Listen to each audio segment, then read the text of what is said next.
Segera download Apa saja yang Quran disebut oleh Tadabbur, Al-Quran, dia meraih tafsir satu dalam kebaikan. genggaman Contoh Anda. bulan Ramadan adalah bulan Al-Quran.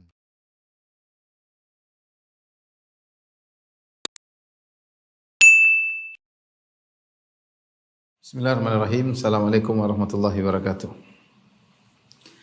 Alhamdulillahi ala ihsani wa syukru lahu ala taufiqihi wa amtinani wa asyhadu an la ilaha illallah wahdahu la syarika lahu ta'ziman li sya'ni wa asyhadu anna Muhammadan abduhu wa rasuluh da'ila ridwani. Allahumma salli alaihi wa ala alihi wa ashabi wa ikhwani. Para jamaah Masjid Al-Ikhlas Duku Bima yang dirahmati Allah Subhanahu wa taala, kita masih melanjutkan bahasan kita tentang syubhat-syubhat yang dilontarkan oleh para dai pluralis yang ingin melegalkan bahwasanya semua agama sama, ingin menyamakan antara agama tauhid dengan agama syirik, ya. Ingin menyamakan antara agama yang menyeru kepada peribadatan kepada penguasa alam semesta dengan agama-agama yang menyeru kepada peribadatan kepada makhluk, kepada nabi, kepada batu, kepada pohon, kepada sapi dan lain-lain.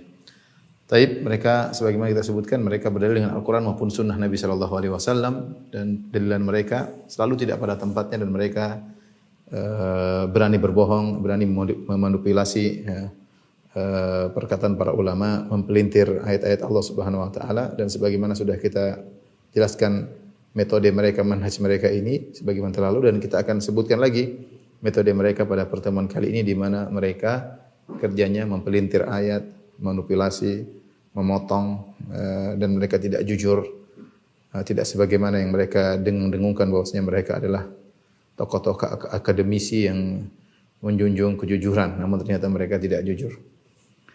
Tapi di antara propaganda yang mereka ingin jadikan dalih untuk menyamakan semua agama, kata mereka bahwasanya ajaran para nabi adalah sama, atau ajaran seluruh agama adalah sama. Ajaran seluruh agama adalah sama, ya. Tapi mereka menyebutkan dari ini, saya sudah tulis di sini ada beberapa sisi, ya, di mana mereka mengatakan semua agama sama, yaitu agama Ibrahimiyah terutama, dan mereka tidak membatasi hanya pada agama Ibrahimiyah, tidak hanya membatasi pada Yahudi, Nasrani dan Islam, bahkan mereka melebar. Tapi ini ada beberapa poin yang mereka ingin jelaskan bahwasanya ajaran semua agama sama. Kalau ajaran semua agama sama, substansinya sama, berarti semua agama benar. Berbeda hanyalah hal-hal yang tidak prinsip. Di antaranya mereka mengatakan seluruh agama, pertama, ya, kata mereka, seluruh agama berasal dari satu keluarga yang merupakan satu kesatuan, yaitu keturunan Adam alaihissalam. Dan mereka berdalil dengan firman Allah, "Kana an-nasu ummatan wahidah, fa ba'atsallahu an-nabiyyina mubasysyirin wa mundzirin, wa anzalna ma'ahumul kitab liyahkuma bainan nas fi ma ikhtalafu fihi." Dan seterusnya dalam surat Al-Baqarah ayat 213. Dalilnya Allah berfirman, "Kana an-nasu ummatan wahidah." Manusia dahulu adalah umat yang satu. Lantas Allah mengutus para nabi, memberi kabar gembira dan memberi peringatan. Jadi mereka mengatakan kita ini dulu semuanya sama. Sama-sama dari Nabi Adam alaihissalam. Dulu bersatu, kemudian terjadi perselisihan, ribut masalah sosial, perkelahian, pertentangan, ya. Sehingga Allah butuh untuk mengutus para nabi untuk mempersatukan kembali. Jadi mereka menafsirkan ayat ini bahwasanya maksudnya dahulu kita satu dalam fisik, dalam kesamaan, kemudian terjadi perselisihan sehingga butuh diutus nabi untuk menyatukan kembali. Tapi kita semua adalah sama. Yang kedua, mereka menganggap semua agama menyerukan untuk menyembah Tuhan yang sama. Tuhan yang diseru oleh Nasrani, Tuhan yang diseru oleh Yahudi, Tuhan yang diseru oleh Islam sama, Allah Subhanahu wa taala. Bahkan mereka melebar, bukan cuma agama samawi, bukan Yahudi, Nasrani, Islam saja, bahkan semua agama menyeru kepada Tuhan yang sama, Tuhan yang esa. Meskipun namanya mungkin berbeda-beda, tetapi semuanya kembali kepada Tuhan yang esa. Bahkan dengan berani mereka mengatakan semua agama menyeru kepada tauhid, ya. Semua agama menyeru kepada tauhid. Jadi mereka menganggap, dan ini pernyataan pertama kali dilontarkan oleh Harun Nasution. Saya nukil dalam bukunya, ya.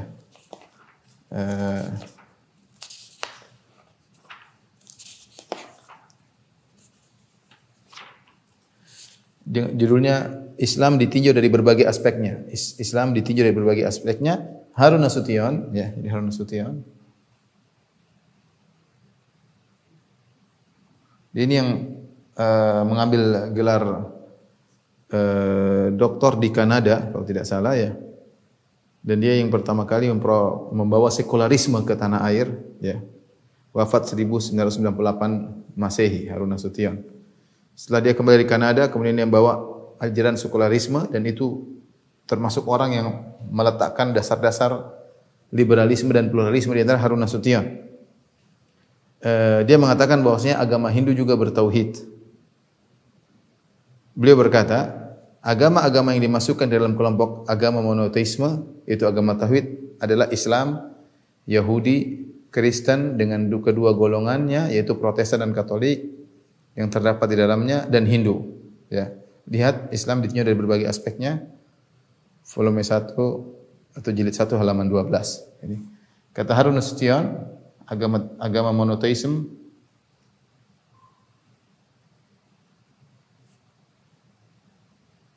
adalah Islam, Yahudi, Nasrani, dan Hindu. Padahal kita tahu Hindu menyembah 3 dewa. Tapi kata dia intinya juga itu tauhid. Ya. Kemudian Harun Nasution ini diikuti oleh Abdul Muqsid Al-Ghazali. Para pengikutnya, pengekor-pengekornya di antaranya Abdul Muqsid Al-Ghazali.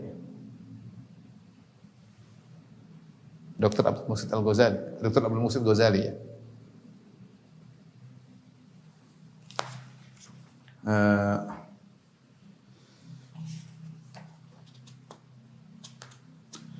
Abdul Muqsid Ghazali berkata ya, sebagaimana Yahudi, Islam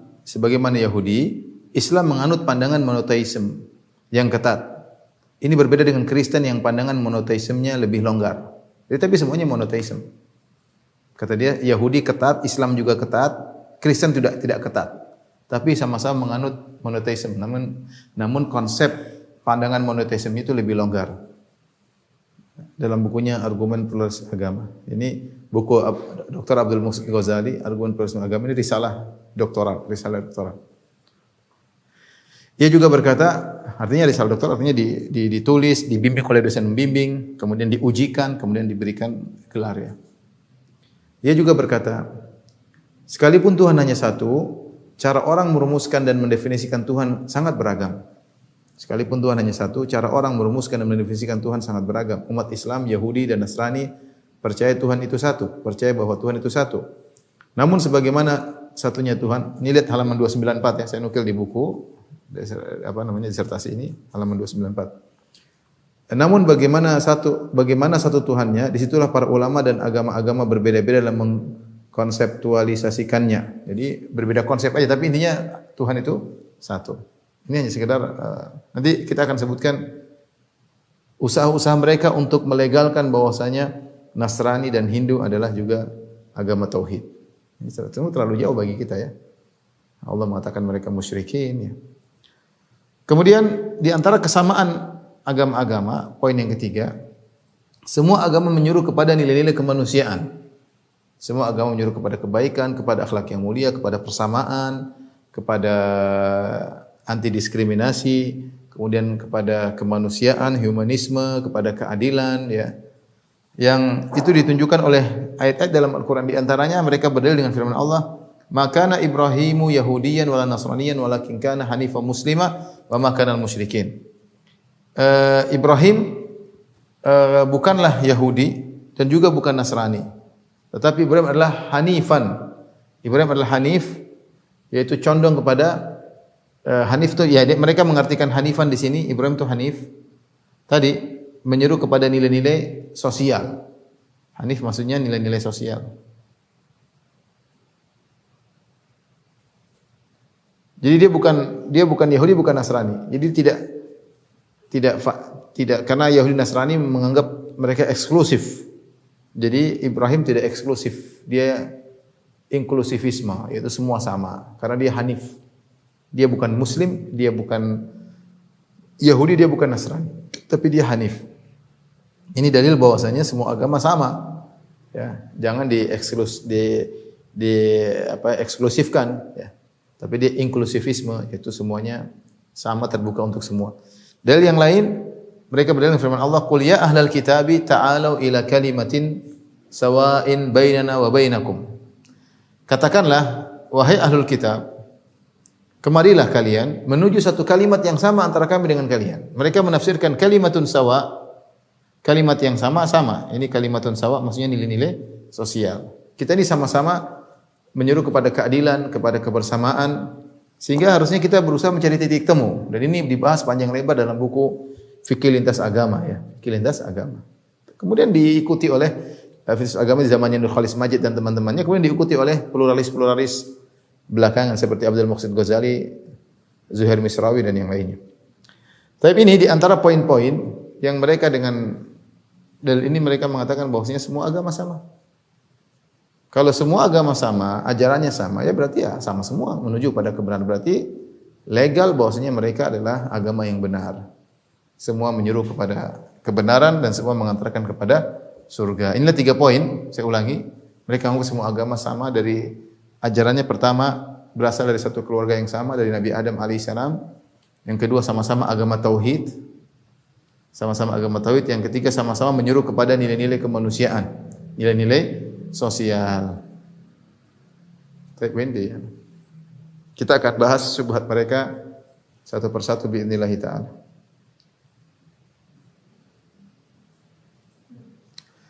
Taib, yang pertama syubhat mereka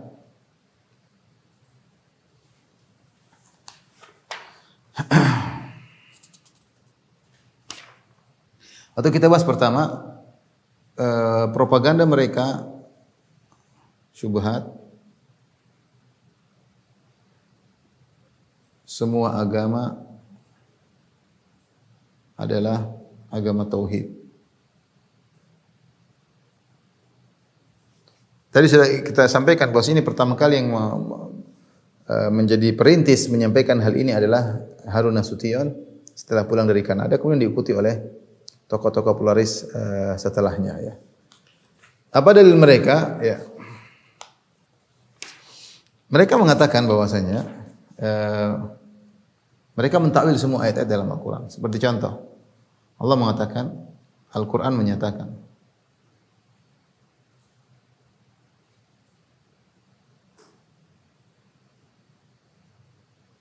Al-Quran menyatakan ya, Nasara musyrikun,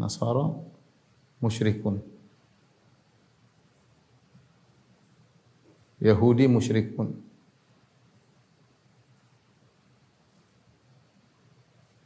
Dalilnya apa? Orang Yahudi kata Allah, wa qalatil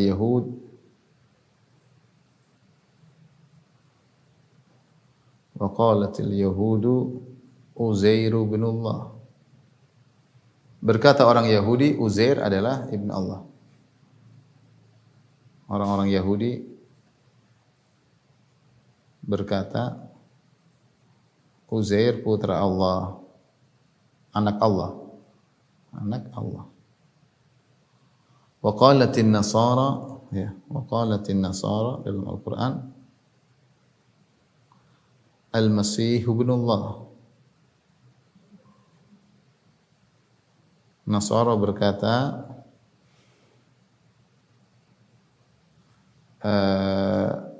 Isa anak Allah. Nasara lebih banyak lagi. Misalnya Allah berkata, laqad kafara alladziina qalu innahu thalithu thalatha. Ya. Laqad kafara alladziina qalu innallaha thalithu thalatha. Sungguh telah kafir, kata Allah, sungguh telah kafir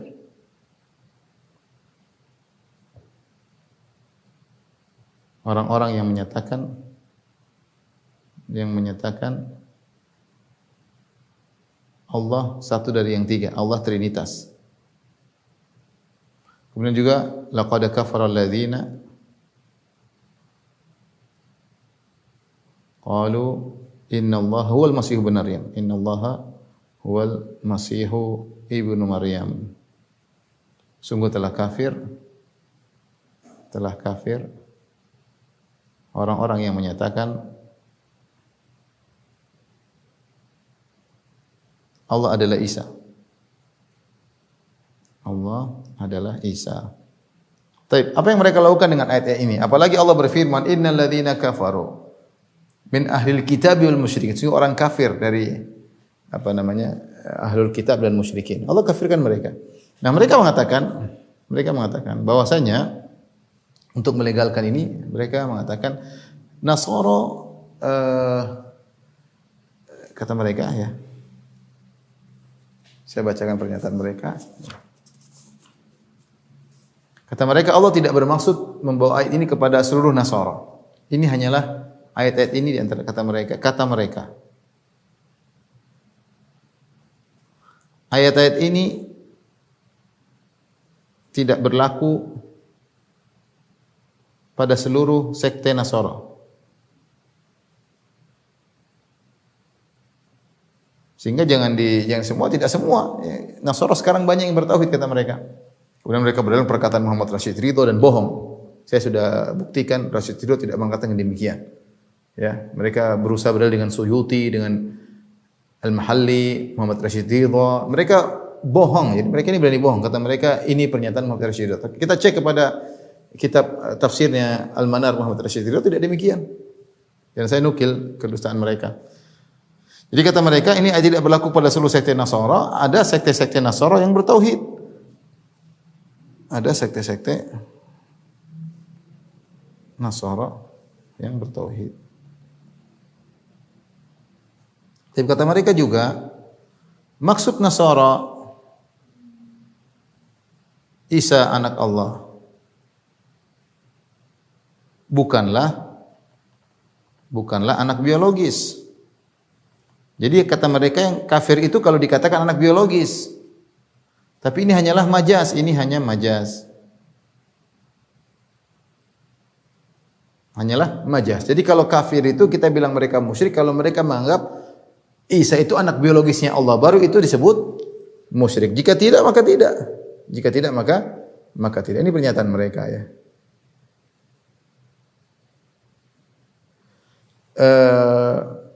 Terus kata mereka lagi, bukan maksudnya Trinitas. Maksud Nasara dengan Trinitas bukan Trinitas. Tuhan adalah tiga zat. Bukan maksudnya Nasara berarti tapi maksudnya tauhid, tiga dalam yang satu. Tapi maksud mereka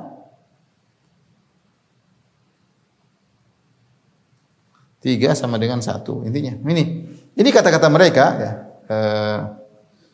Dijelaskan panjang lebar oleh Abdul Muhsin Ghazali dalam kitabnya Argumen Pluralitas Agama. Jadi dengan ini mereka mengatakan bahwasanya Nasara Yahudi adalah agama tauhid. Nasara pun ketika mengungkapkan Trinitas bukan maksudnya tiga zat, itu satu. Ya berarti tauhid dong, monoteisme.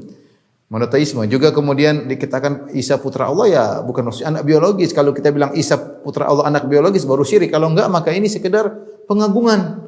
Maka ini adalah majaz dan ini juga tauhid ya. Sehingga intinya ternyata bukan cuma Islam yang bertauhid, Nasara juga bertauhid. Saya enggak tahu apa yang bisa mereka lakukan terhadap Hindu yang mengatakan ada dewa pencipta, dewa Brahmana, kemudian dewa pemelihara, dewa Wisnu, ada dewa perusak, dewa Siwa. Saya enggak tahu, mungkin mereka juga mengatakan 3 sama dengan 1 sama dengan 3, Allah alam bisawab, tapi intinya inilah subhanallah bagaimana makanya mereka getol, ngayal untuk mengatakan semua agama sama karena dalam keyakinan mereka Nasara juga adalah bertauhid. Taib, bagaimana kita membantah mereka? Kita bantah mereka. Kata mereka Allah tidak, bayangkan dia mengatakan demikian ya.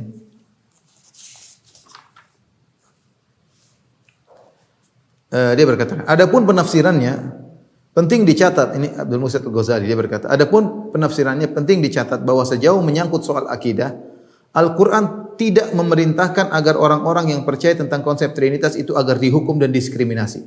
Al-Quran tidak pernah memerintahkan orang-orang yang meyakini konsep Trinitas untuk dihukum dan didiskriminasikan. Al-Quran hanya menyatakan ketidaksetujuannya. Jadi Al-Quran memang tidak setuju. Ini bohong. Bukan tidak setuju, Al-Quran menghukum mereka kafir. Al-Quran menghukum mereka di neraka jahanam. Allah menyatakan mereka kafir, Allah menyatakan mereka di neraka jahanam. Kemudian katanya tidak ada diskriminasi, tidak dihukum, hanya tidak setuju.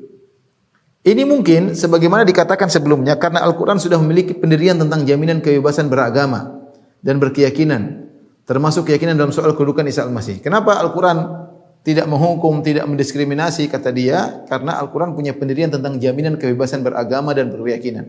Al-Quran tidak paksa. Silakan beragama. Makanya ketika Al-Quran membebaskan untuk berkeyakinan dan beragama, maka tidak ada diskriminasi. Subhanallah, bagaimana ayat-ayat yang jelas mereka. Saya enggak tahu bagaimana mereka bisa dibutakan. Allahul musta'an, ya.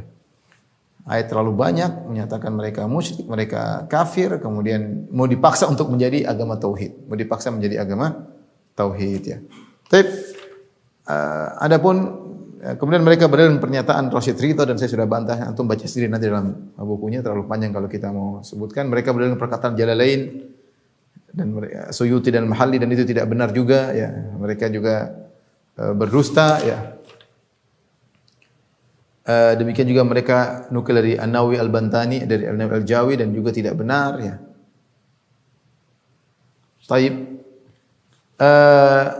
Ikhwan dan akhwat yang rahmatillah subhanahu wa ta'ala, bagaimana kita membantah keyakinan mereka ini? Pertama, bantahan.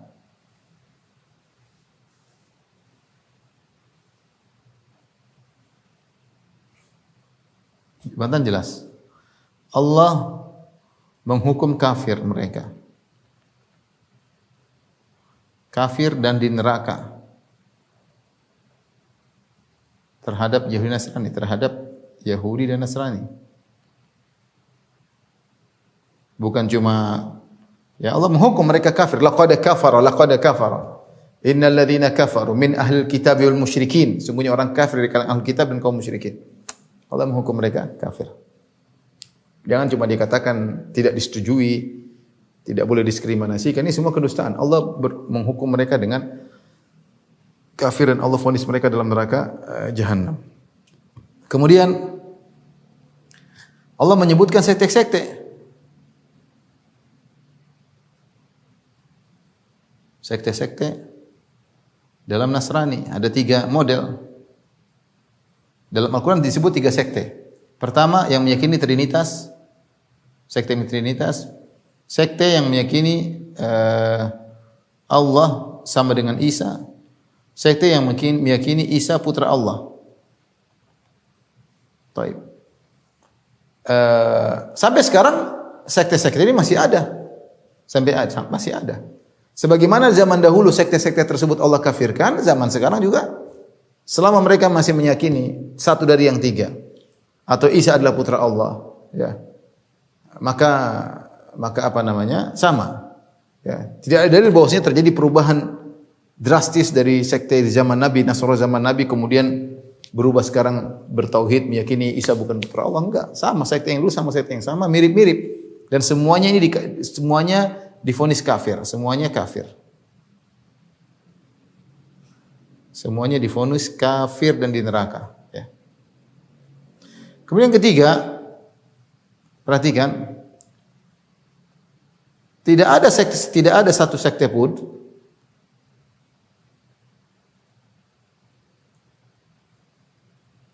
yang meyakini Isa anak biologis. Artinya maksudnya Nabi Isa lahir dari rahim Allah Subhanahu wa taala, Nabi Isa dari air mani Allah. Tidak ada yang meyakini demikian. Mereka semua bergulu kepada Nabi Isa, namun mereka menganggap tetap ada anak. Makanya tidak mau orang Nasrani kalau kita mengatakan ini sekedar, jangan sampai orang-orang liberal mengatakan ini karena Nabi Isa kedudukannya tinggi maka dikatakan Nabi Isa adalah putra Allah. Baik, apakah orang Nasrani mau mengatakan Musa putra Allah? Tidak ada yang mau. Adakah orang Nasrani mau mengatakan Nabi Daud putra Allah, Nabi Musa putra Allah, Nabi Nuh putra Allah, Nabi Adam putra Allah? Enggak mau, karena mereka membedakan. Karena konsekuensi dari Nabi Isa putra Allah mereka mau ibadahi. Apalagi mengatakan Muhammad putra Allah, ya, tidak ada yang setuju di antara mereka. Sehingga meskipun mereka tidak mengatakan Nabi Isa anak biologis, dan tidak ada sekte yang mengatakan demikian. Dalam artian lahir dari rahim, kandungan, dari air mani, enggak ada yang mengatakan demikian. Tapi mereka mengagungkan Nabi Isa sampai pada tahapan dianggap seperti anak Allah Subhanahu wa taala. Sama, ini berlebih-lebihan. Sama Yahudi ketika mengatakan Uzair putra Allah, tidak menyatakan bahwasanya Uzair adalah anak biologis Allah. Sama ketika Nasara, ketika orang-orang musyrikin mengatakan malaikat putri-putri Allah, mereka juga tidak menyatakan putri-putri anak biologis, tapi mereka mengangkat terlalu tinggi kedudukan mereka sehingga seperti putra Allah yang berhak untuk diibadahi. Allah sebutkan dalam Al-Quran, surat At-Taubah ayat 30, perhatikan. Surat, lihat ya. 9 ayat 30. Kata Allah Subhanahu wa taala, perhatikan. Di sini Allah menggandengkan antara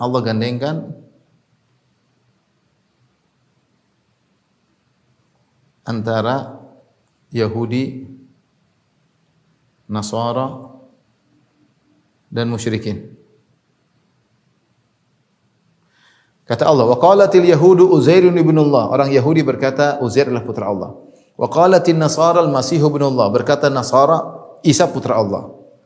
Dzalika qauluhum bi afwahihim. Inilah perkataan mereka dengan mulut-mulut mereka. Yudhahiuna qaulal ladzina kafaru min qabl. Perkataan mereka ini mirip dengan orang kafir sebelumnya yang menyatakan malaikat putri-putri Allah. Wa ja'alul malaikata alladzina hum ibadur rahmani inatha asyahidu khalqahum. Mereka menganggap malaikat adalah putri-putri Allah.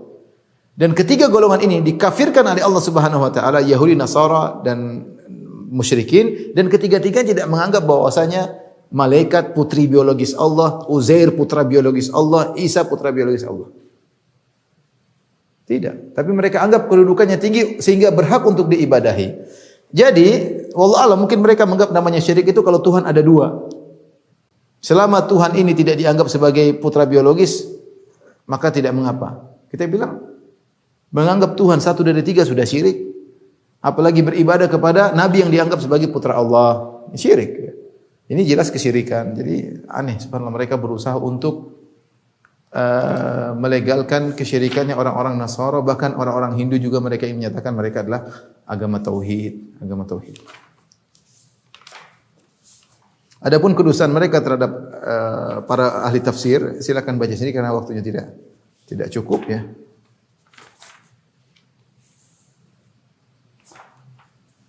Tapi kita lanjutkan pada dalil syubhat yang kedua. Win.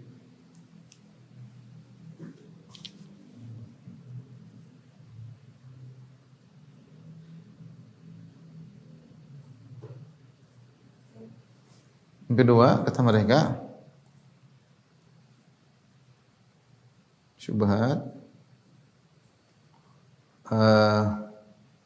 semua agama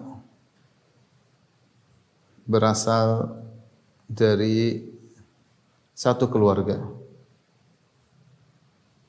Satu keluarga ini bisa mereka artikan, bisa jadi keluarga Adam, keluarga Nabi Adam,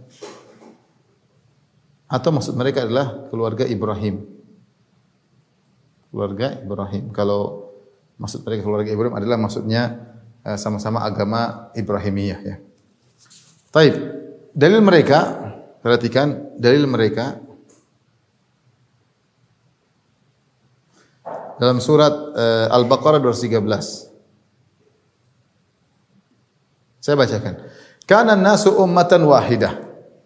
Allah berfirman, dulu manusia satu, umat yang satu. Dalam ayat yang lain, fakhtalafu, kemudian mereka berselisih. Faba'atsallahu an-nabiyyina mubasysyirin wa mundhirin. Lalu Allah mengutus para nabi sebagai pemberi kabar gembira dan sebagai pemberi peringatan. Wa anzala ma'ahumul kitaba bil haqq, dan Allah turunkan bersama nabi-nabi tersebut al-kitab, yaitu kitab suci.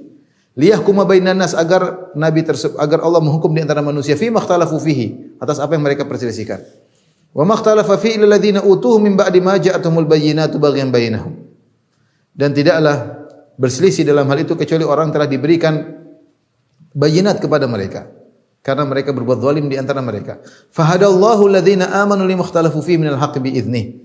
Maka Allah beri petunjuk kepada orang-orang yang beriman atas perselisihan tersebut dengan izin Allah. Wallahu yahdi may yasha'u ila siratal mustaqim. Allah memberi petunjuk kepada siapa yang Allah kehendaki menuju jalan yang lurus. Jadi kata mereka, Allah berfirman di awal ayat, kanan nasu ummatan wahidatan faba'atsallah.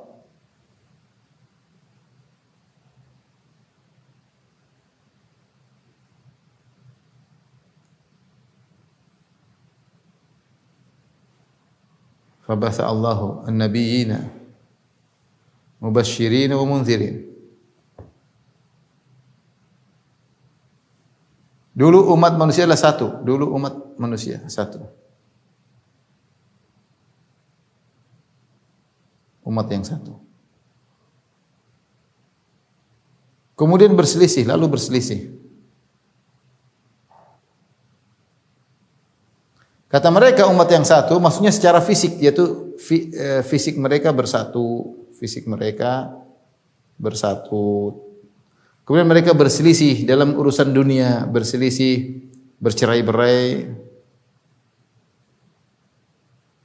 Ini model tafsiran ini tafsir mereka.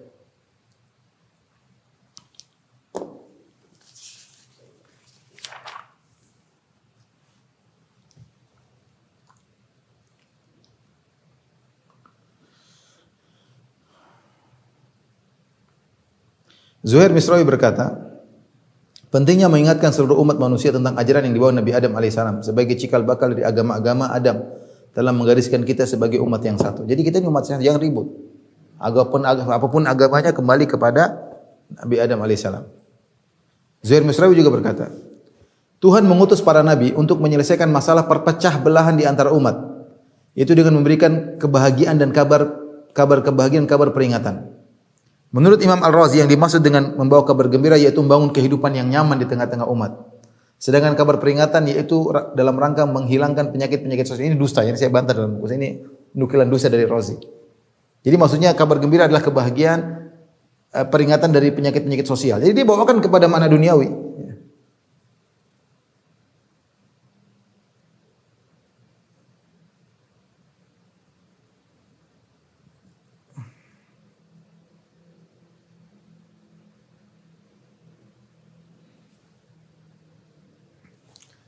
Taib, bagaimana kita membantah ya? Ayat ini kalau kita perhatikan dari perkataan para ahli tafsir, apa maksudnya kana nasu ummatan wahidah? Tafsir yang benar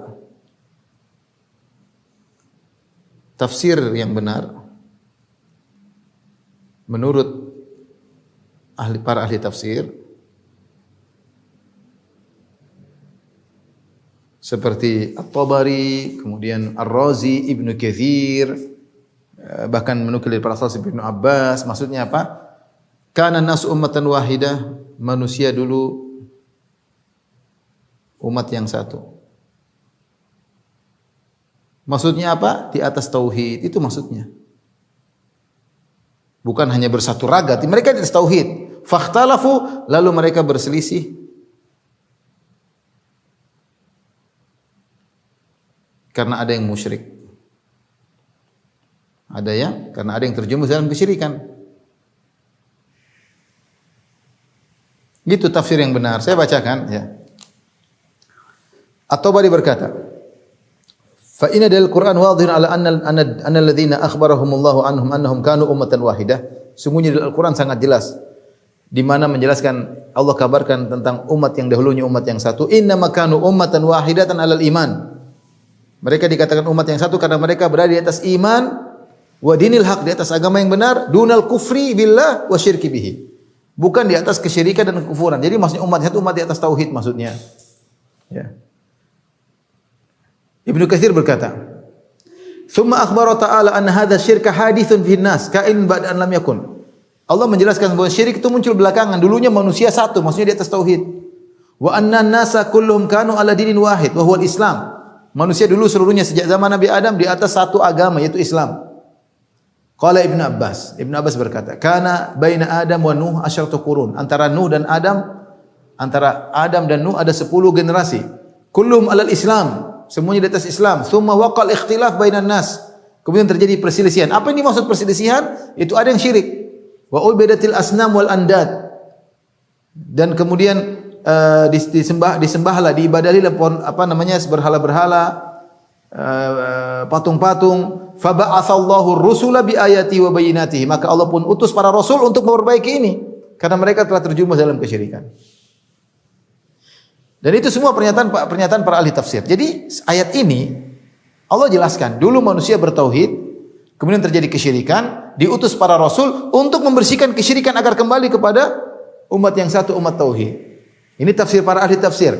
Apa yang dilakukan oleh orang-orang pluralis ini? Dia bilang umat dulu satu, kalau sudah tersisihkan jangan ribut, biarin saja karena kita semua satu. Ya, bertolak belakang.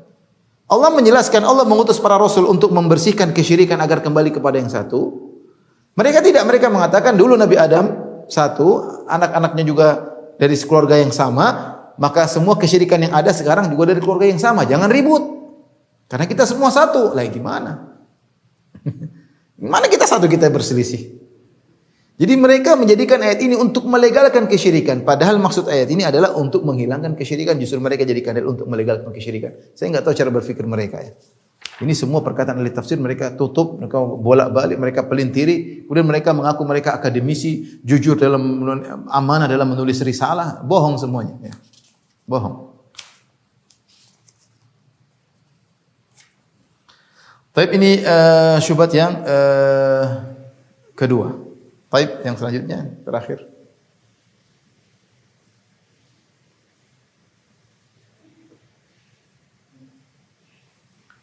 Yang ketiga,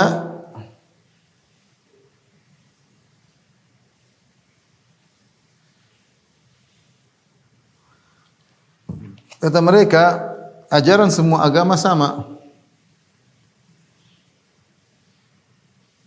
Agama menyeru kepada kemanusiaan, nilai-nilai sosial, ya sosial, kemanusiaan, keadilan, persamaan, kebebasan, dan lain-lain. Taib. Dalilnya apa? Dalil mereka dua ayat. Pertama, maka Ibrahimu Yahudiin wala Nasrani walakin kana hanifan muslimah. Allah berfirman, Ibrahim bukanlah Yahudi, bukan pula Nasrani,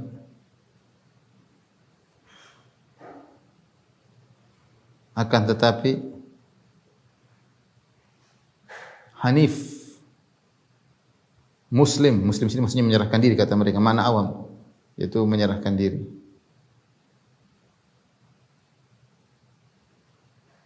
Ya, ini. Jadi kata mereka hanif, apa maksudnya hanif? Hanif ini adalah memperjuangkan nilai-nilai sosial.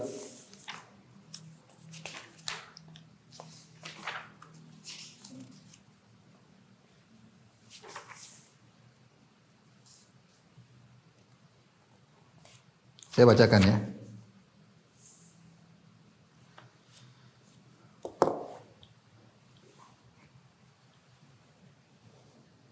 Jadi hanifan muslimah maksudnya kepasrahan dalam mengikuti kebenaran Islam secara umum, bukan Islam secara khusus. Hanifan muslimah maksudnya Islam secara umum.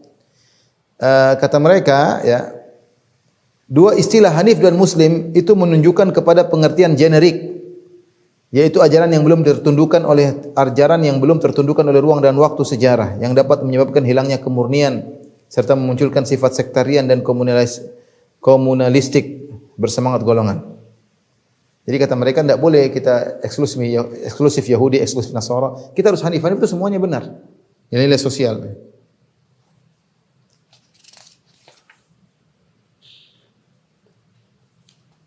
Gaya keagamaan kaum Yahudi dan Kristen pada masa Nabi dijadikan sebagai model sektarianisme dan komunalisme, suatu hal yang sungguhnya dapat berlaku pada sebagian pemeluk agama-agama lain termasuk kaum muslim sendiri. Mereka juga berkata, ini dalam buku kalau tidak salah Fikih Lintas Agama, mereka membahas masalah ini tentang hanif. Apa maksudnya hanif? Kehanifan dan kemusliman sebagai agama generik dan fitri merupakan induk semua agama di mana saja. Kehanifan dan kemusliman adalah agama semua nabi dan rasul yang diutus Tuhan kepada setiap umat. Jika wujud lahiriahnya berbeda-beda, maka perbedaan itu diakibatkan ketetapan syariat dan minhaj yang berlainan untuk setiap kelompok dalam kurun waktu tertentu. Ya.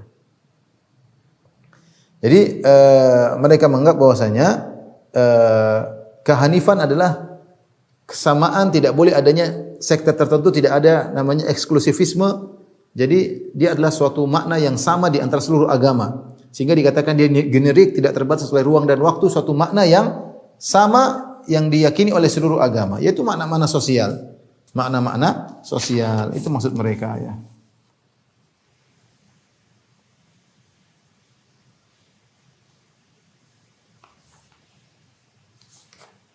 Tapi bagaimana bantahan terhadap mereka ya?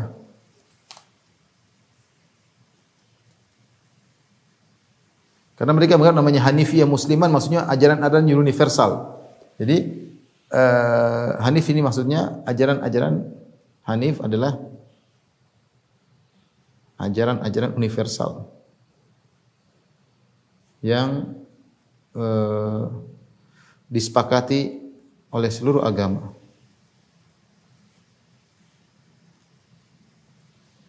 Ya. Ini menurut mereka sehingga Nabi Ibrahim tidak dikatakan Yahudi, tidak dikatakan Nasrani, tidak juga dikatakan Islam, tapi dia Hanif. Jadi kita harus beragama Hanif Ibrahim, Hanifah Muslimah.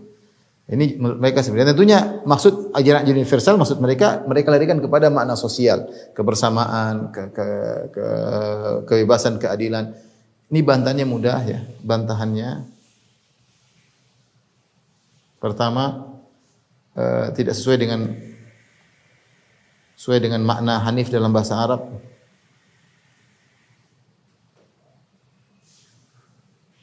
Ini Al-Quran bahasa Arab, makna Hanif secara bahasa adalah condong atau lurus. Kecondongan, maksudnya Hanifan, dan ini mayoritas ulama mengatakan Hanif maksudnya condong. Condong dari kesyirikan menuju tauhid, condong kepada tauhid jauh dari kesyirikan. Jadi pengertian mereka tidak sesuai dengan makna Hanif secara bahasa. Kemudian secara istilah juga, secara istilah. Istilah Hanif itu bukan musyrik, walakin kana hanifan muslima wa ma kana minal musyrikin. Jadi Hanif ya. Jadi Hanif adalah tidak syirik. Ini maknanya. Bukan malah melegalkan kesyirikan ya. Jadi tafsiran yang benar ketika Allah berfirman, "Maka na Ibrahimu Yahudi wala Nasrani." Karena ya Ibrahim bukanlah Yahudi, Ibrahim bukan Nasrani, tetapi dia Muslim kata Allah.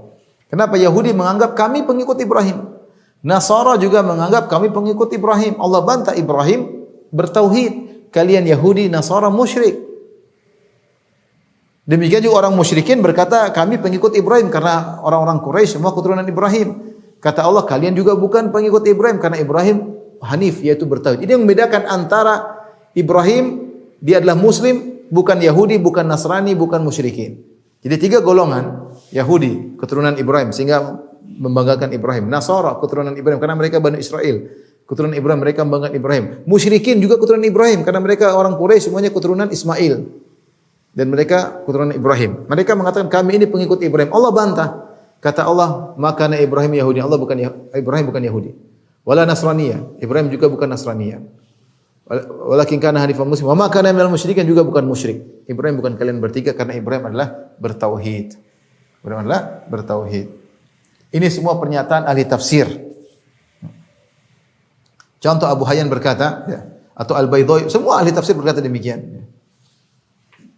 Ar-Razi berkata contohnya, yang sering mereka jadikan dalil. Lamma thabata anna Ibrahim kana qailan bitauhid. Tatkala Ibrahim adalah orang yang mengatakan tauhid, berkeyakinan tauhid. Wa thabata anna Nasara yaqulun bitatslits wal Yahudu yaqulun bitasbih. Sementara Nasara menganggap trinitas, al-Yahudi mentasbih Allah dengan makhluk. Fa thabata annahum laisu ala dini Ibrahim, dan mereka bukan di atas agama Ibrahim yang bertauhid. Wa anna Muhammadan alaihi salam lamma da'ila tauhid.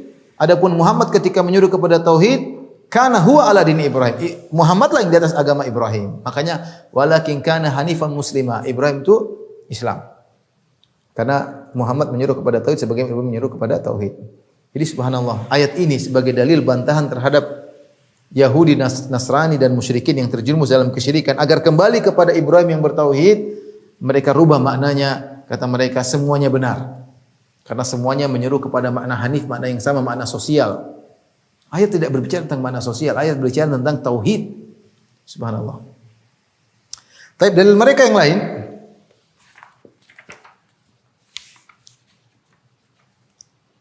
ini bahasan kita yang terakhir pada malam ini. Dalam surat Ali Imran ayat 64. Ayat 64. Perhatikan.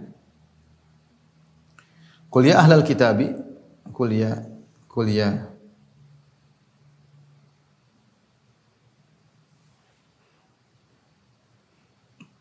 ta'alau ila kalimatin sawa bainana wa bainakum. Allah sawa bainana wa bainakum. Katakanlah wahai Muhammad, wahai Muhammad, katakanlah Muhammad, wahai ahlul kitab,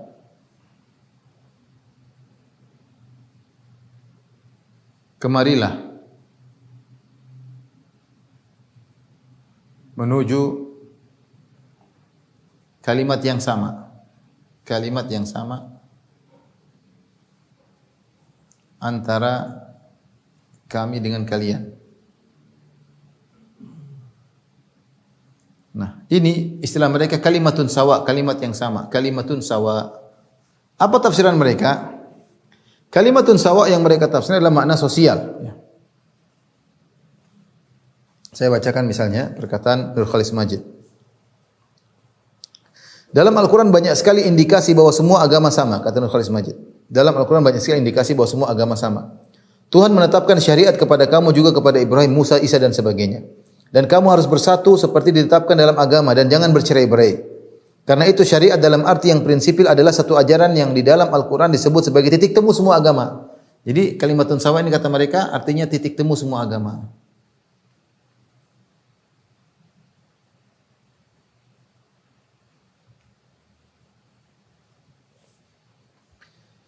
Atau disebut kalimatun sawa dan Nabi sendiri mencari kalimatun sawa. Nanti akan kita bertemu. Keadilan apa maksudnya kalimatun sawa? Titik temu semua agama maksudnya apa? Keadilan. Kata Nurul Khalis Majid, keadilan, saya bacakan, keadilan, persamaan, peri kemanusiaan, cinta kasih, dan silaturahmi. Ini kata mereka kalimatun sawa. Jadi kita enggak usah ribut masalah tauhid. Jadi makna sosiologis yang mereka perhatikan. Ya. Zuhair Misrawi berkata, maka yang dimaksud dengan kalimatun sawa adalah titik temu di tengah keberagaman dan perbedaan. Biarlah setiap agama mempunyai syariat dan yang berbeda-beda, tapi fondasi keberimanan adalah sama. Semuanya agama mempunyai komitmen pada ketauhidan yang sama. Ya, karena mereka anggap mereka semua bertauhid ya. Jadi titik temu tersebut mereka artikan dengan makna-makna sosial ya.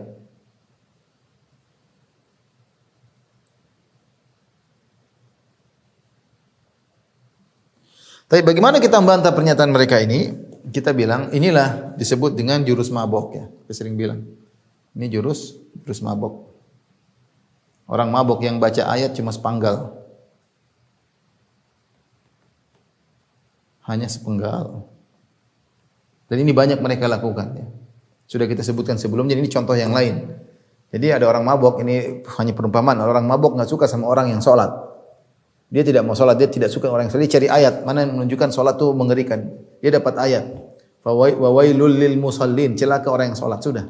Orang salat Allah berfirman, fawailul lil musallin, celaka orang-orang yang salat. Tidak dilanjutkan, alladzina hum an salatihim sahun. Orang yang lari dari salatnya. Tapi dia potong situ selesai. Tidak dilanjutkan akhir ayat. Ini namanya dalil orang mabok. Hanya motong sepenggal ayat kemudian dijadikan dalil. Sama seperti mereka dai-dai pluralis. Perhatikan bahwasanya kita baca ayatnya secara lengkap. Qul ya ahlal kitabi ta'alu ila kalimatin sawa'in baina wa bainakum. Wahai ahlul kitab, kemarilah menuju kepada kalimat yang sama. Kalimat yang sama itu apa? Allah na'budu illallah. Kenapa Nabi menyuruh mereka untuk mengajak mereka? Karena mereka ada perbedaan dengan kaum muslimin, yaitu mereka berbuat syirik. Makanya kalimatun sawa Allah tafsirkan selanjutnya. Ila kalimatin sawa'in baina wa bainakum, kalimat yang sama antara kami dengan kalian apa? Allah na'budu illallah. Jangan beribadah kecuali hanya kepada Allah. Wala nusyrika bihi syai'a, dan jangan berbuat syirik sama sekali kepada Allah. Wala yattakhidha ba'duna ba'dhan arbaba min dunillah, dan tidak menjadikan satu sama lain tuhan-tuhan selain Allah. Subhanallah. Ini ayat maksudnya kalimat sawa itu adalah menyuruh mereka untuk meninggalkan peribadatan kepada selain Allah. Apa kata Ibnu Jarir At-Tabari? Kalimatun sawa wal kalimatul adl ya, yakni kalimatu adl. Kalimat sawa maksudnya kalimat keadilan. Apa itu? Hiya an wahidallah fala na'budu ghairahu. Kita beribadah kepada Allah, tidak beribadah kepada selainnya. Wa nabra'a min kulli ma'budin siwahu, dan kita tidak berlepas diri daripada seluruh sembahan selain Allah. Fala nusyrika bihi syai'a, dan kita tidak akan berbuat syirik kepadanya kepada selain Allah sama sekali, ya. Dan ini sangat jelas dalam Sahih Bukhari, hadis yang panjang, ya. Hadis yang panjang. Jadi dalam Sahih Bukhari kisah tentang Nabi ketika Abu Sufyan sedang berdagang di di negeri Syam, kemudian dipanggil oleh Raja Heraklius, kemudian Raja Heraklius pun berdialog dengan Abu Sufyan. Kemudian ternyata Nabi mengirim surat kepada Heraklius. Apa isi surat tersebut? Ya. Isi surat tersebut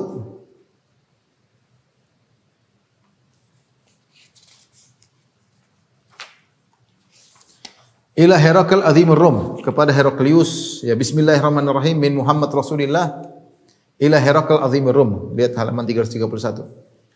Kepada Heraklius raja Romawi. Salamun ala man ittaba'al huda, keselamatan bagi orang yang mengikuti kebenaran. Ya. Fa inni ad'uka ilal Islam, ya. Aslim taslam. Aku menyuruh engkau untuk masuk Islam. Masuk Islamlah engkau, maka aku akan selamat. Yu'tikallahu ajrain, Allah akan berikan kau pahala 2 kali, ya. Karena kau dahulu Nasrani, kalau kau masuk Islam pahala 2 kali.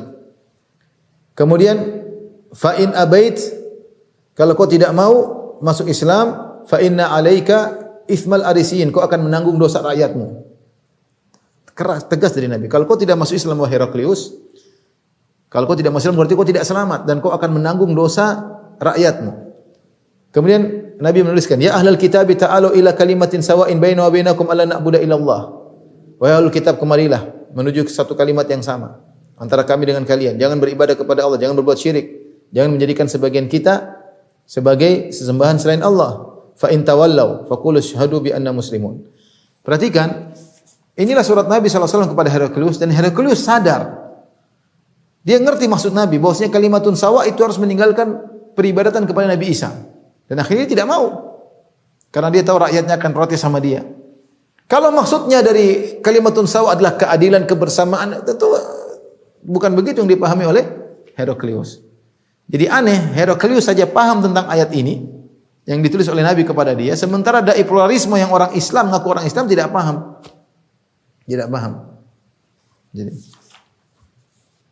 bahkan Nabi mengancam, aslim taslam, masuk Islam kau selamat. Artinya apa? Kalau kau tidak masuk Islam, kau celaka. Bahkan Nabi ancam lagi. Kalau kau tidak masuk Islam, fa inna alaika itsmal arisin, kau akan menanggung dosa rakyatmu. Karena kalau kau tidak masuk Islam, yang lain juga tidak mau masuk Islam. Ya. Ada pemaksaan dari Nabi SAW. Kalau ternyata hanya titik temu masalah sosial, ngapain kemudian sampai ancaman-ancaman seperti itu. Jadi ini contoh beberapa pendalilan mereka yang mereka sok berdalil dengan perkataan ahli tafsir, ternyata mereka ngawur. Dalil dengan Al-Quran tapi tafsirnya ngawur, ya. Waliyadzubillah, ayat-ayat yang harusnya menyuruh kepada tauhid justru mereka pelintiri dan mereka jadi untuk melegalkan kesyirikan. Allahul musta'an. Demikian saja syubhat yang bisa kita sampaikan pada kesempatan kali ini. Insyaallah kita masuk pada syubhat berikutnya pada kesempatan yang lain. Wabillahi taufiq wal hidayah. Assalamualaikum warahmatullahi wabarakatuh.